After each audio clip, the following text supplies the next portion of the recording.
China says the number of people infected by a mysterious respiratory virus has more than tripled over the weekend. This virus doesn't discriminate. It attacks everyone. So in a way, COVID-19 was predictable. In fact, it was foreseen, but for some reason, it wasn't planned for. Well, we celebrate our 10-year anniversary, and this is really the topic at this time is looking back, looking forward, is really taking stock of what we've learned over 10 years. This is a discipline that has evolved dramatically. And then looking forward, where are we going? What more can we learn? And how can we have bigger impact in the future? I can tell you as a practitioner, one thing that is striking, one thing that you learn very early on in your career when you walk through the site of a major disaster is how much of it could have been avoided. I've seen quite a few leaders and even officials freeze right in front of the crisis. And the truth is that communication is key during a crisis. And so our hope is that this session will give a couple of pointers to leaders, to experts on how, when, and what to communicate when a crisis emerges. The topic is so rich that we decided to structure it in three sections. The first one that focus on best practices in communication when the crisis emerges. A second one focus on the duration of the crisis. When you're in the middle of the crisis, how do you continue to communicate with the public or with a variety of stakeholders? And finally, a third section really focus on protracted crises that last a long time, like the ongoing pandemic, but also how to communicate to address the trauma that come with long-term crisis like the one that's currently unfolding. There's so much more that is now available and that is being used almost every day. And yet there's still so much that is coming. There's artificial intelligence, there's the Internet of Things, there's new satellite coming up every day. But we also, over the years, have learned more and more about how to communicate. And now we integrate this dimension of crisis communication. I think it's going to be fascinating. And I think it's a journey that's still going to continue for quite a while. What can we do once a risk is identified to communicate so that it's acted upon? So good morning and good afternoon and good evening to everyone. My name is Lauren Sorkin and I'm the Executive Director of the Resilient Cities Network. It's really a pleasure to be leading this panel with all of you as part of Urban Risk 2020. This panel is going to be about communication and confronting uncertainty. I'm really pleased to be joined by three experts in working with cities to communicate. Nadine Berber, who's the Deputy Chief Resilience Officer from Ramallah, Craig Kesson, who's the Chief Resilience Officer of Cape Town, both members of the Resilient Cities Network, and Ruben Abraham, the CEO of IDFC Institute. Now, I want to begin this panel by talking a little bit about the topic, and then I will introduce each of the speakers briefly. We'll then move into some questions. And as we begin, a quote from the American poet Oliver Wendell Holmes, which was written in the 1800s, actually comes to mind. And that is, "To reach a port, we must sail, sometimes with the wind and sometimes against it. But we must sail and not drift, nor lie at anchor." Now, at times when we confront crisis, we don't know exactly how to talk about where we're going, but we know we need to keep moving. We know we need to give some direction, and we might face headwinds, sometimes those we expect and sometimes we don't. And certainly in the past year with COVID-19, that's true. These times have demonstrated for us that leaders have to understand how to engage with their communities and inspire them at times when uncertainty is very high. Now, there are key opportunities to leverage collaboration among different sectors to understand and communicate true effects of a crisis and what's possible if we come together on solutions. So a strong crisis communication strategy can, if done right in real time, get across the realities of predicament, address emotions and challenges faced in a community, and also project leadership commitments. Now, a communications strategy and response needs to give necessary information and also inspire confidence. Now, our three panelists today know this firsthand, as they've been on the front lines of the response to COVID-19 pandemic in their cities. Let me tell you a little bit about their backgrounds, and then we'll begin with the questions. So Nadine, as I mentioned, is coming to us as the Deputy Chief Resilience Officer and the Head of Strategic Planning and Local Economic Development for Ramallah Municipality in Palestine. In this role, she's responsible for developing the strategic plan and investments, as well as municipal performance planning. She works to execute public-private partnerships and liaise with city stakeholders to ensure engagement and active partnership. And she manages a portfolio of investments for the city as well. Craig Kesson is coming to us from Cape Town and is the Executive Director for Corporate Services, as well as the Chief Resilience Officer, as I mentioned earlier. He's worked in several senior roles in city management, having advised the metropolitan governments around the nation. And he previously served as the National Director of Research for South Africa's official opposition. He's also a co-author with Mayor Patricia de Lille of a book on the nature of city leadership. And this was published in August 2017, in case you want to look it up and order your copy now. And last but certainly not least, Dr. Ruben Abraham, CEO of IDFC, is based in Mumbai, and he leads this Think and Do tank on state capability and political economy issues. He's a non-resident scholar at the Marin Institute at NYU in New York and a senior fellow at the Milken Institute in Singapore. In addition, he's a senior advisor to Swiss Re and an honorary advisor to the New Zealand government at the New Zealand Asia Foundation. So with these introductions, let me start us off with a question to you, Nadine, and to you, Ruben. With COVID-19 raging across the globe, right? We thought maybe we'd be in a different place by the end of this year, but here we are. Is there a renewed need for global crisis communication networks? And what role do you see the media playing in all of this? So thank you, Lauren. It's a pleasure to be here and over a very interesting topic. And definitely communication has really proved that it is a way to control the outrage, or to get people connected and to get the world on the same page. We know it has been very overwhelming, the information that's been spurring into the social media upon the outbreak of the virus. And we know at the beginning, as cities and as citizens as well, we were overwhelmed with the amount of information coming into our social media platforms. And I think that has indeed raised the questions like, do we manage crisis communications as we used to, or we need to renovate it as well? Do we need to renovate crisis communication for the future, or we look back at what's happened in the past months since the outbreak of the virus and to the year to come, since it's obviously for us that the pandemic has not come to an end, and that it's continuing, and it needs to be part of our renewal plan. So certainly I would think that the media plays a major role if it understands its value, if it's able to keep sailing towards the general objective, which is safety of the people, mental health, credibility, ethics. I think it's a role that each media platforms and networks should play, and it's also our role as a city to be hand in hand with inducing credible information, with making citizens engage with these platforms and make it accessible to them. Lauren, so I'm not necessarily sure about the value of global networks, but I certainly think there's immense value because there's a lot of local context that needs to be factored in, a lot of cultural norms and values that need to be factored in.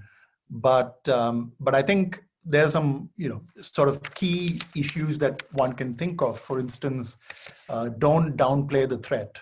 I think that's critical.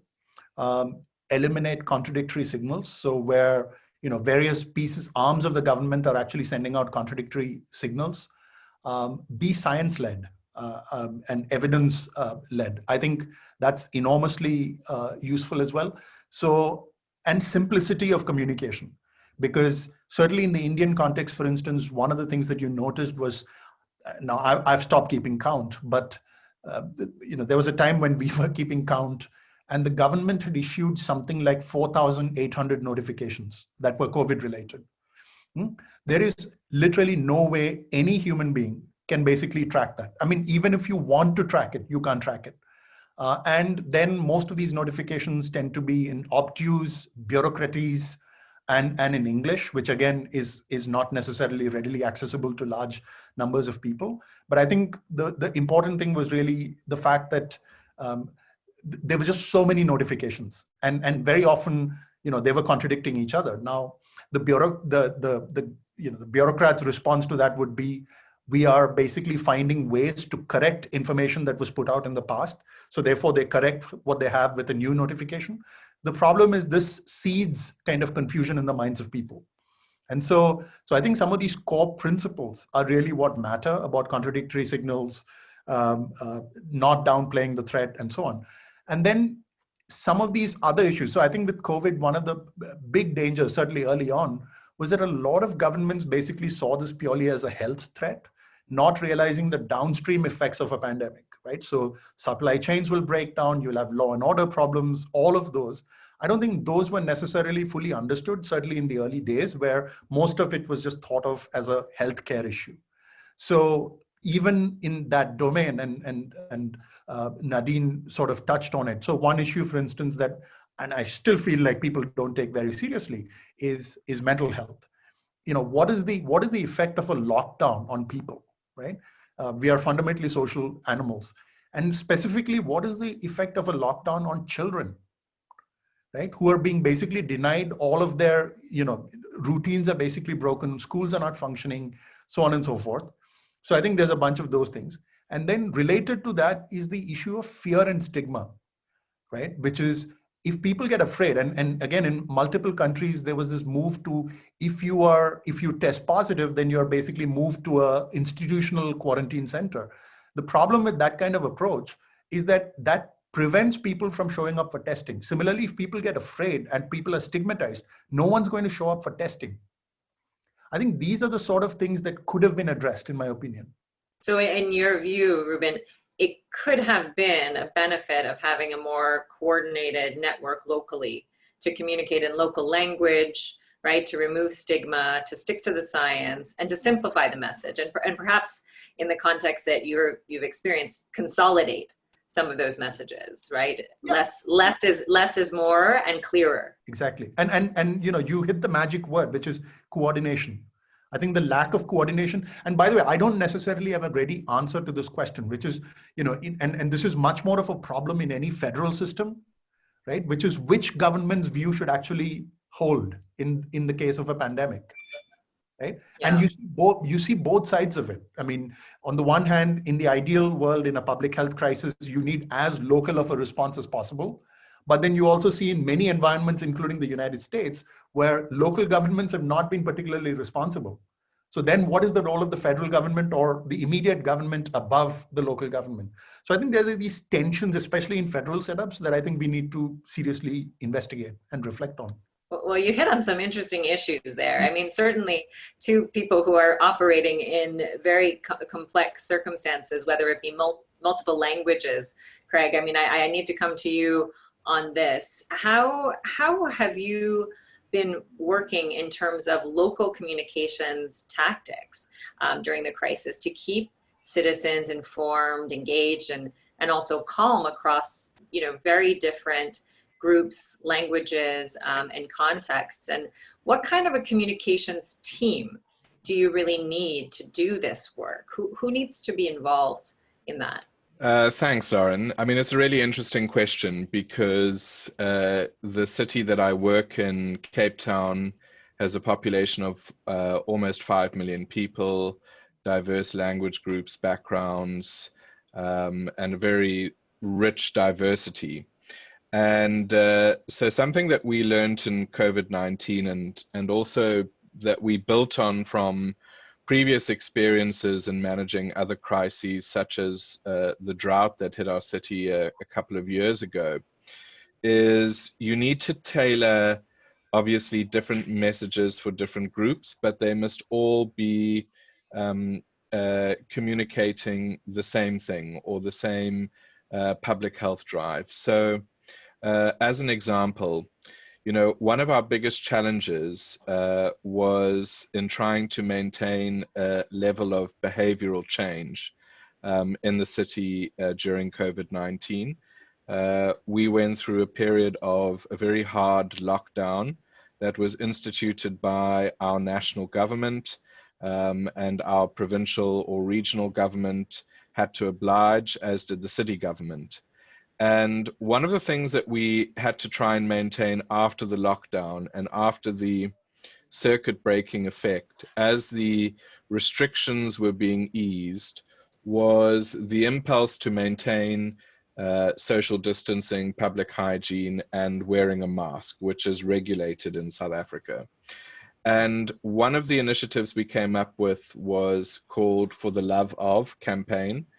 And it was trying to shift the messaging away from just thinking about what this might mean for me as an individual, but actually in our communities, what it means to protect people who were in vulnerable groups. And For the Love Of campaign then was specifically designed for each area of the city, whether that was based on language or socioeconomic profile or cultural attributes, to land in that particular community. So it was differentiated across the city and would focus on messages, like for the love of my grandmother, or for the love of my aunt or uncle or whomever, and messages designed to resonate within that particular community with obviously signifiers that make sense in that particular locale. And we found that very effective. Obviously, it has a certain duration of efficacy. Campaigns have to be refreshed over time. But we did find that we got a lot of traction with that approach. Similarly, with the fact that you have to keep an active network of communicators appraised of information at your disposal so that they can adapt it for their local networks and communities. We had, I think, a very powerful approach in developing something called the Vulnerability Viewer for Cape Town, which looked at, it was a range of data layers that tried to map areas in the city where we thought there was either a gathering of people who would be especially vulnerable to COVID, or where there were points of extreme social density. And that layering was really great in every week, allowing our line departments and disaster planners to focus their attention and efforts in getting public health messages out, as well as obviously all of the public health messages and direct service department responses coordinated, but from a messaging perspective to make sure that we knew which areas to focus on and with whatever type of messaging was appropriate. And that also then filtered into a network for our political representatives, our councillors. Cape Town City Council has over 100 wards, which are the sort of political boundaries of the city. And every week there was similarly a briefing to every councillor who wanted it of what did we know, what were we communicating, and what was the city's messaging around COVID-19.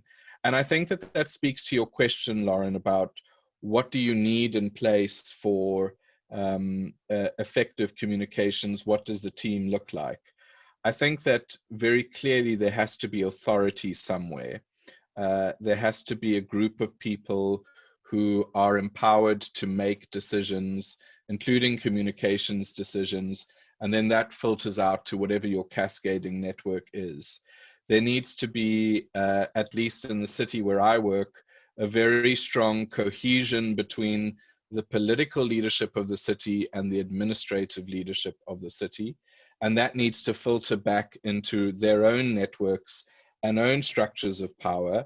And obviously then very critically figure out where is the community interface taking place, because communities will have their own networks of knowledge, their own networks of communicating with each other.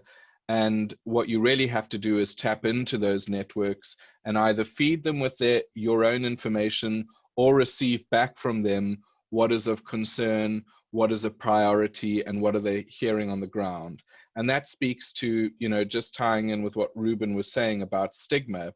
One of the things that we created during this pandemic were teams called community-based teams, which worked at this ward level, these over 100 wards across the city, and directly interfaced with community and neighborhood groups to share what the city knew, what the city was doing, not just in the health response, but as it related to every other fundamental service relevant to living life in the municipality, whether it was water provision or electricity provision, and how these were being affected by COVID-19.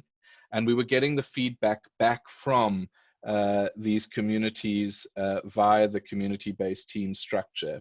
So it's a very fluid and large network, but ultimately it must coalesce around one central coordinating authority and trying to understand how messages that are built for simplicity can be communicated across a diverse range of offerings and to diverse communities. Thanks, Craig. I think that is a really clear how to some of the challenges that we started to talk about in terms of how you bring this down to communities in a way that resonates, planning this in a way that reaches out with different messages that focus on a single goal.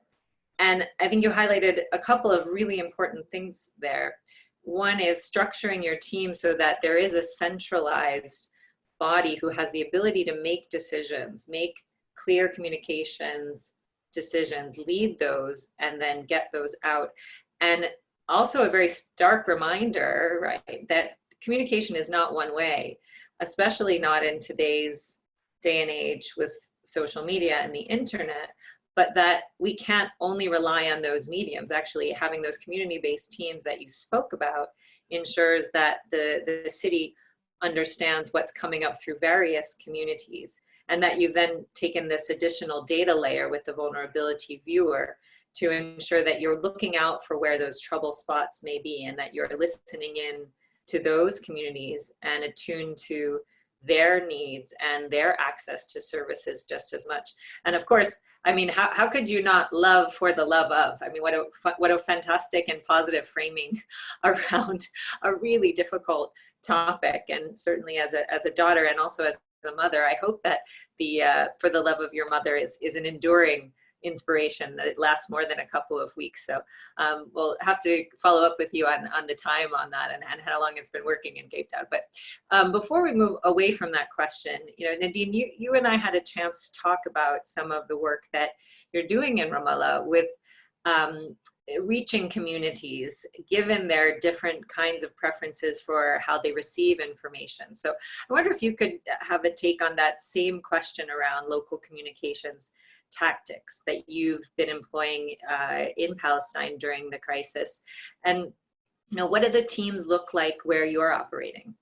Yeah, sure. And thank you for the very valuable input. And I would start from the team because, as you said, Lauren, it's a two-way communication. And that's why we needed to speak to ourselves first as a city, as employees. And we started with establishing a team upon the outbreak of the virus, where we had the mayor leading a team of 10 executive directors, each in different fields. And we needed to understand what we need to do and to reflect on what previously we have learned from managing crisis in the city. So once we built that consensus among us, we come up with a plan. and how to detect all the behavior in the city. And that was reflected on a GIS application where we started generating information coming in from the citizens, whether on social media platforms or on the city or on calls coming in. So we started by studying the behavior of the people, the inquiries that they are coming in, and then these inquiries were distributed among 19 different zones in the city, and each team was responsible of each zone to make sure that we are delivering our services and our attention towards every zone of the city equally. And I think from there, we started with our communications plan. We knew that at the beginning, we needed to provide consistent communications toward safe instructions and credible sources of information, which is that we needed to be part of the credible ecosystem in the city. We partnered with the ministries of health, that they were following the WHO standards and information. So we were deploying our platform to provide information to citizens. And we were doing that in different means, not just by giving instructions, because people at the beginning, they were afraid. They did not have enough information about the virus. So more instructions to them was going to leave them in worse position than we are aiming to. So we were using storytelling, reminding them that this should be a collective work, that it's not just them that have the responsibility, but us, or vice versa. We were telling them that why they should do they should stick to the measures, because for them, the city of Ramallah is based on everyone's input, and that everyone has to put an input in this. We then went to targeting each target group, for example, elderlies, youth, workers, and we come up with a communication plan to put input content for each target group. For example, we used content for sports, content for cooking, for kids, for we even celebrated the Jazz Day virtually. We even made sure that citizens were able to practice their right to celebrate religious days, for example, Ramadan, and now coming Christmas, now since we know that we will have a partial lockdown during Christmas. So now we also have a plan of how to encourage people to even celebrate their religion during a crisis. So I think it all came up to our belief that we have to provide citizens with their right to exercise their rights under different situations. And of course that we are building trust by showing them that we are giving this out of care, out of empathy, and that we are very much gardening their rights under every situation. Thank you, Nadine. I think it's a very good reminder of how, in amplifying that conversation and expanding it with stories, with different kinds of activities that people love, we can have positive messaging that encourages people to do the right thing around very difficult times. And certainly with the holidays coming all around the world, I think this is a really important message. Coming up on that, we've talked a lot about the government's role and the interface of government and community, but communication is certainly something that comes from many different sources. So I wanted to turn this question and open it up to the whole group, but perhaps start with you, Ruben. And that is around the roles and responsibilities of various community actors in communicating during a crisis. In particular, how the private sector works with the public sector. In your work, and perhaps living in a very big megacity of Mumbai, where there's a very vibrant private sector, how have you seen collaboration between actors work in the communication space? Have you seen groups pulling together to help pull the city through the crisis? So let's put it this way. So, so contrary to what Nadine and Craig mentioned, I mean, there's a systematic problem in the way India's government setup works, right? Which is that the third tier of government, which is city governments, are actually don't have that much power. So no matter what a city may want to do, ultimately it's the layer of government above it that actually decides what needs to be done. So in that sense, it was not so much the government of Bombay basically, discussing what needs to be, who needs to be partnered with and so on, but more so the state government above that was actually doing most of it. So in that sense, there was, again, I think what I noticed was a certain lack of coordination, in the sense that there was a lot more willingness in the private sector to participate, and especially in civil society, but because of the lack of coordination, it didn't necessarily always play out the way it should have played out. So, for instance, I mean, so we had an entire group that was full of strategic communications experts. How often were they called on to help the government? Not that often. In fact, they were more successful in working with some other state governments than with the local government in Bombay. So I think, it takes two hands to clap, right? I mean, so I think in this particular instance, the private sector and civil society was a lot more willing to engage, and the state was less willing to engage.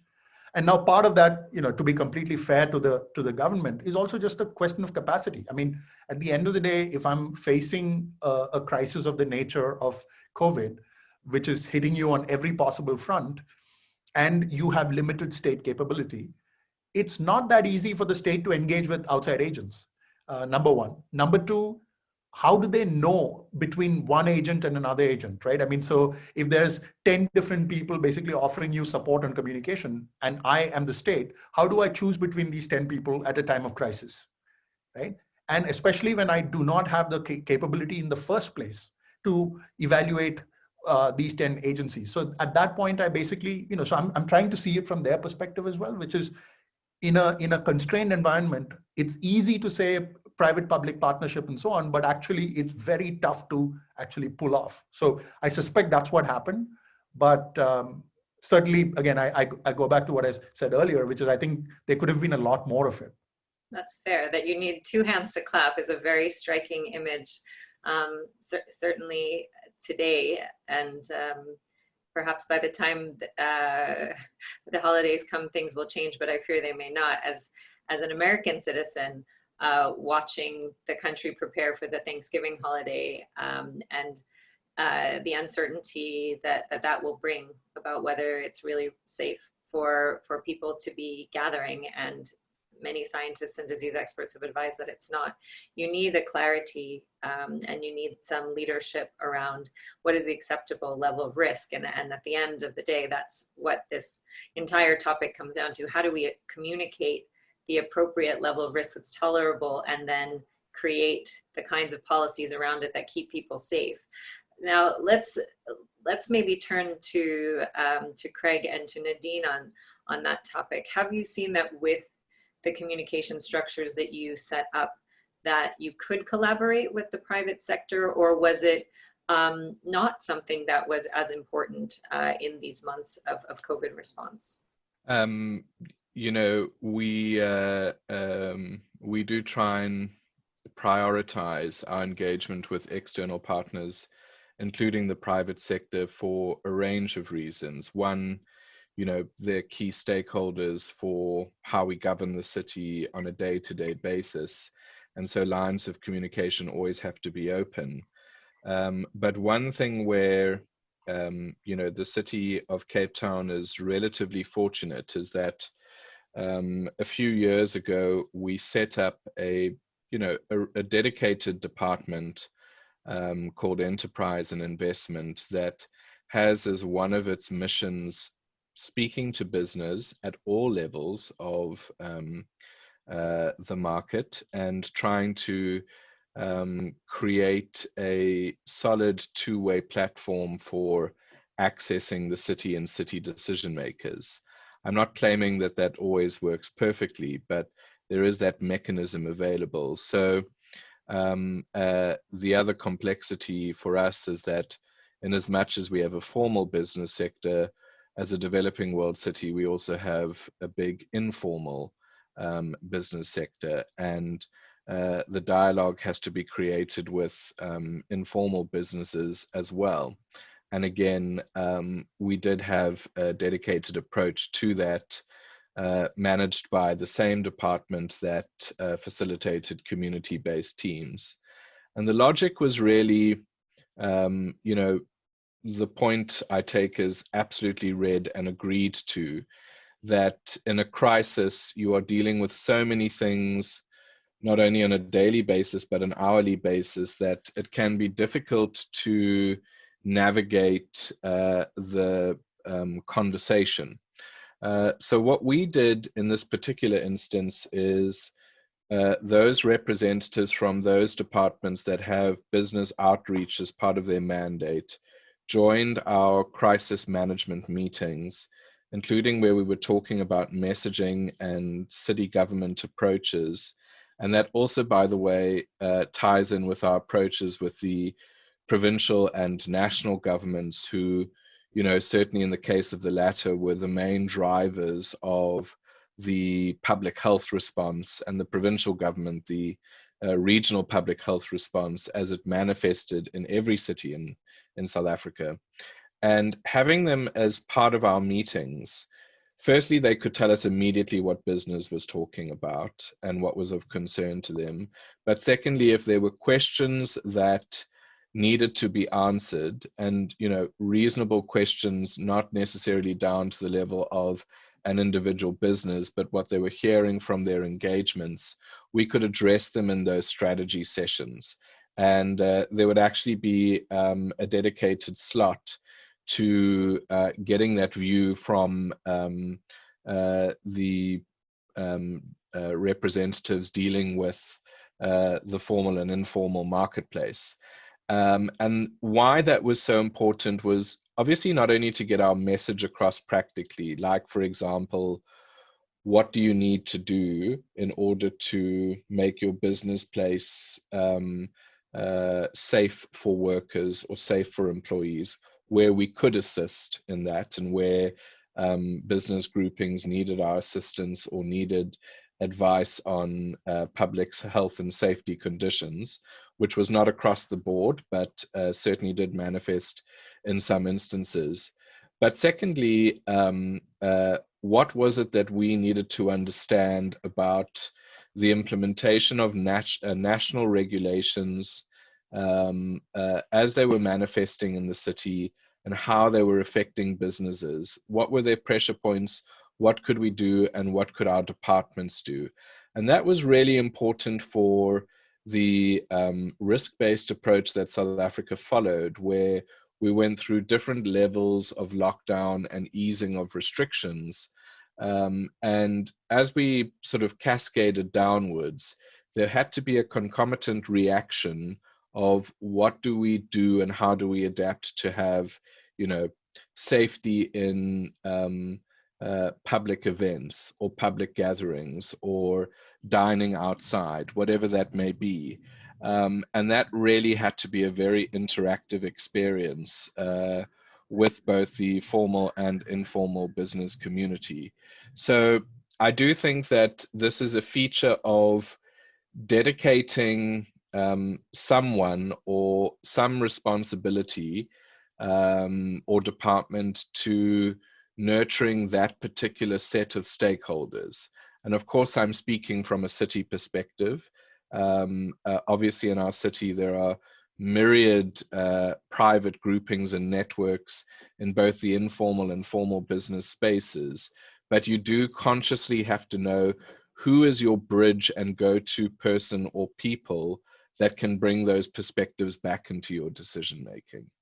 So important, Craig, that point of building those institutional relationships, creating those positions and those plans so that they're serving in good times and in bad, right? And in this case, those were not new relationships, those were not new teams. They were teams who know the private sector, know how to communicate with them, very likely have a certain level of trust with those businesses to have conversations about how to plan. And I think it's really interesting to also talk about the informal community and informal business. I mean, I think in so many parts of the world, and including where I'm sitting here in Southeast Asia, so much of our business is small, medium enterprise or informal economy. There has to be a dedicated way to reach out to those communities, those entrepreneurs, and to support them, because they will have very different means of communication or levels of capacity, even levels of savings to be responding in this type of situation. Nadine, I want to open this question up to you as well, and to hear about what's been going on in Ramallah with regard to private sector collaboration. Can you tell us more about that? Yeah, for Ramallah as well, it has not been a sudden reach out to the private sector. It was also a continuous relationship and outreach to the private sector.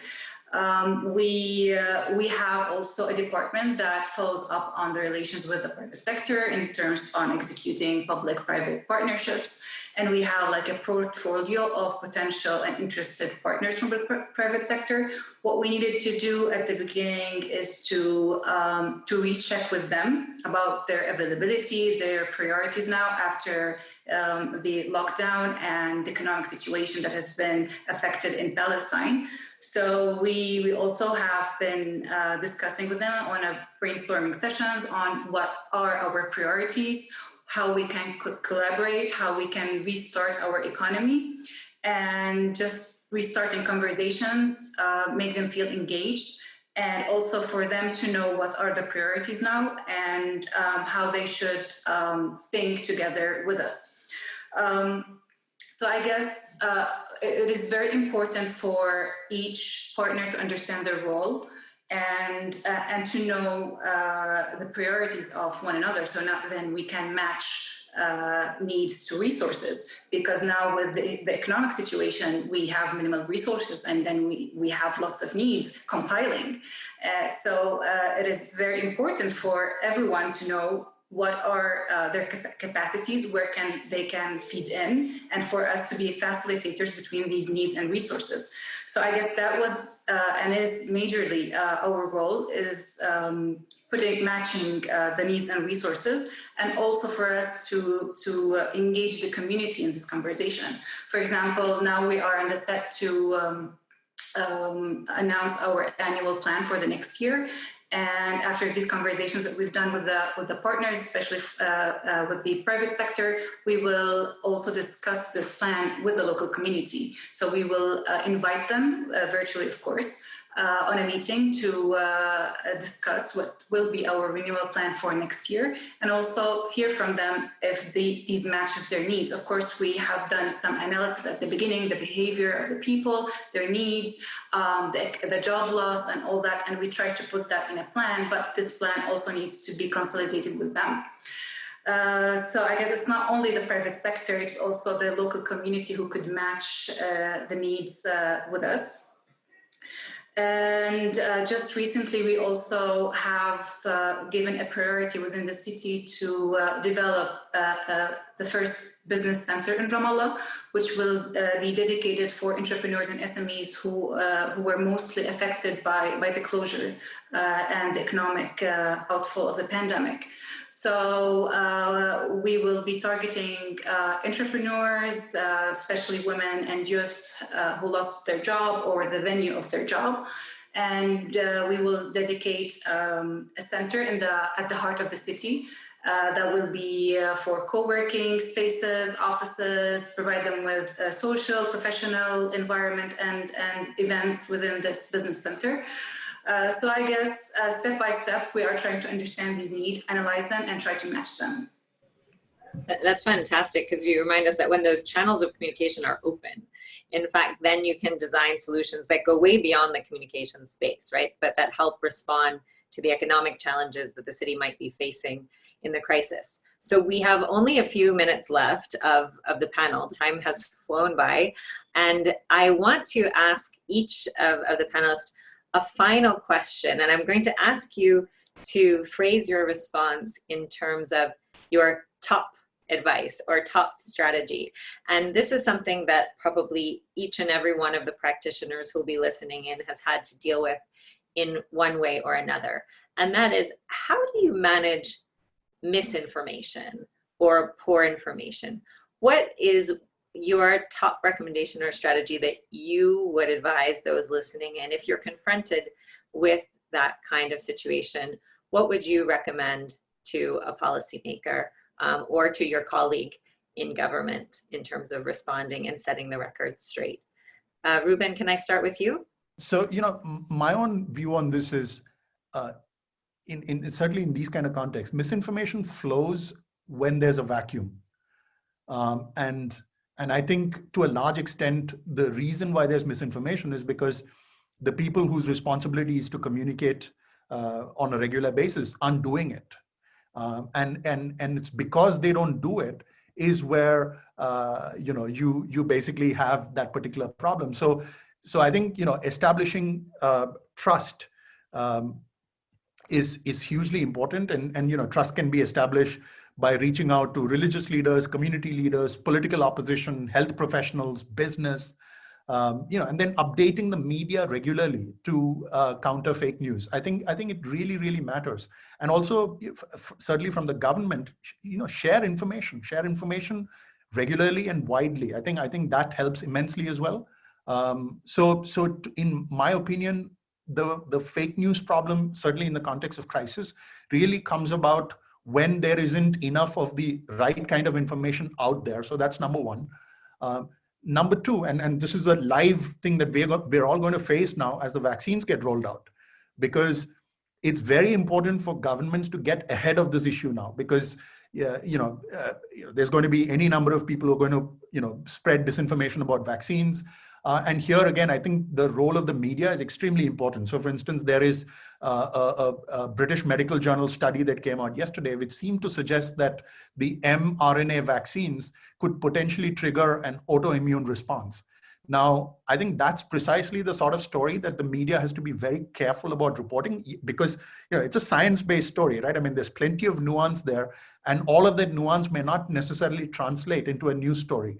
And if you don't report it well, you will simply increase the skepticism about vaccination. So I think vaccines are probably, and the rollout of vaccines are going to be a real test for governments in terms of how to deal with misinformation and how to get ahead of the problem. So again, I would go back to, use every channel that's available to you that builds trust in the community. So use whoever is involved. Use political opposition, right? I mean, this is not a us versus them issue. It's everybody's got to be speaking in the same voice, so to speak. I think those channels will really help, and then make information widely available. Part of the problem is when governments try to suppress information. Don't do that, right? I mean, make the information widely available. Absolutely. Nadine, from you, what is your top advice on combating misinformation? I would give the Palestinian experience on this, because I think it was successful, especially at the beginning when misinformation was the thing. Our Prime Minister has announced the official platforms where people can get credible access to information. Majorly, it was the ministry's platforms, and then the other platforms were following the posts that were shared by the Ministry of Health, and we were sharing them, trying to tell people that we agree that these are the credible sources of information. So it needs political will, and it needs political intervention in terms of that. And then we as cities or as citizens, we should be active enough, even through our platforms, to share the credible source of information platforms, and also not to get in the try to break through the cluster of information and try to just share the information that we feel that they are coming from credible sources and share them with our community. Thank you so much. I'm coming to you last, Craig, on misinformation. I'll try and be brief because I know time is limited. You need to have the information you know and understand out there as often as possible. You need different levels of spokesperson. In our situation, that means say, apex communicators. For Cape Town, it was either the mayor or provincially our premier, who is the equivalent of the governor, speaking about, very wide-reaching messages of what we do in this time of crisis. But then you also need people who are subject matter experts doing either what we found in our experience to be really useful is what do we know and what do we understand from an expert perspective translated into easily accessible information. And so that gets behind the sort of headline communicators to augment the messaging. And what we do as much as possible is we can't control every single piece of misinformation or negative story. It's not going to happen. But what we can do is where from our scanning of social media and our interaction there, because that's usually where it gets promoted, or even to a degree what we're hearing in the communities that's feeding back up, when we feel the need, and we did in COVID, to address a grouping of myths or some level of misinformation, we would send out public awareness videos on all of our social media channels and platforms that dealt with, some of the most common myths out there. And every time we would see these repeated, in as much as we could, we would promote the same standard materials of, this is how we deal with the myths, here's the reality, here's what we know and don't know. And that has to be often. And I think that to some of the points made earlier, if you can go back to the fact that you've got credible platforms of communication where you're communicating what you know when you know it, that goes a very far way to making sure that at least for the majority of messaging, you are getting across the right sources of where information should be gleaned from. Thank you so much, Craig. So this has been a very rich panel about communicating through uncertainty and managing risk. And in the spirit of repeating those messages and clarifying them, I'll share back a few, but I am comforted to know that this is a panel that is recorded and that you can actually go back and listen to the whole thing if I don't capture all of them. But I think we've heard from our panelists tonight that coordinated, clear, science-based communication is really essential to managing risk. And to develop those messages and to deliver them, you need authority, right? You need the authority to communicate those messages to your community. Partners in this communication effort need clear roles, and those have to be established very well and ideally before the crisis. Data around vulnerable places can be powerful. Contextualizing messages according to the communities and how you understand them is also very important. And making them as positive as possible, we've heard, I think, from all of the speakers, is really essential, especially with an enduring kind of crisis like we've experienced just this year with COVID. And finally, knowing your audience and communicating to them regularly through multiple channels that they access and with multiple teams of trusted partners that they know is really important, and that is something that is very localized and needs to be taken on in each and every place. And with that, I really want to thank you, our audience. You've got to know your audience, and unfortunately we don't get to know you as much as we would like, but hopefully this has been a very useful panel for you. And I also want to thank our presenters again. Thank you, Nadine, thank you, Craig, and thank you, Ruben, for sharing your knowledge with us and with the global community today.